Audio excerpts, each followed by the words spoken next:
Summer season అయితే వచ్చేసింది and Ramzan month కూడా నడుస్తోంది. మరి ఇంత వేడి క్లైమేట్‌కి ఇఫ్తార్‌లో చల్లగా సేమియా కస్టర్డ్ రెసిపీని తింటే ఆహా! ఎంత హాయిగా ఉంటుందో. సేమియా కస్టర్డ్ తయారు చేయటం కోసం ముందుగా ఒక కడాయి పెట్టుకొని, ఆ కడాయిలో 2 టేబుల్ స్పూన్ల నెయ్యి యాడ్ చేసుకోవాలి. నెయ్యి వేడెక్కాక హాఫ్ కప్ సేమియాలు యాడ్ చేసుకొని గోల్డెన్ బ్రౌన్ కలర్‌లోకి వచ్చేంత వరకు వేయించుకోవాలి. సేమియాలు లైట్ గోల్డెన్ బ్రౌన్ కలర్‌లోకి వచ్చాక అందులోకి 4 కప్స్ మిల్క్ యాడ్ చేసుకోవాలి.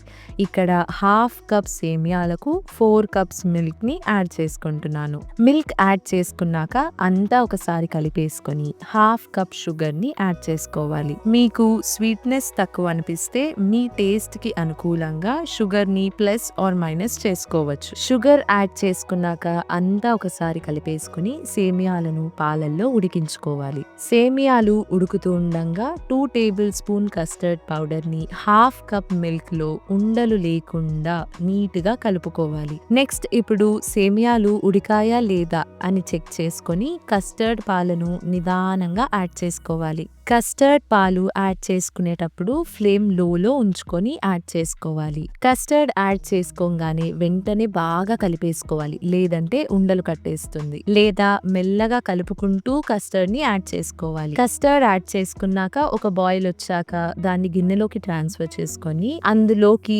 ముందుగా కట్ చేసి ఉంచుకున్న ఒక కప్ బనానా, ఒక కప్ గ్రేప్స్, ఒక కప్ దానిమ్మ గింజలు, ఒక కప్ యాపిల్ యాడ్ చేసుకొని అంతా ఒకసారి కలిపేసుకోవాలి. నేను యాడ్ చేసిన ఫ్రూట్సే కాకుండా మీకు నచ్చిన ఫ్రూట్స్ అండ్ డ్రై ఫ్రూట్స్‌ని యాడ్ చేసుకోవచ్చు.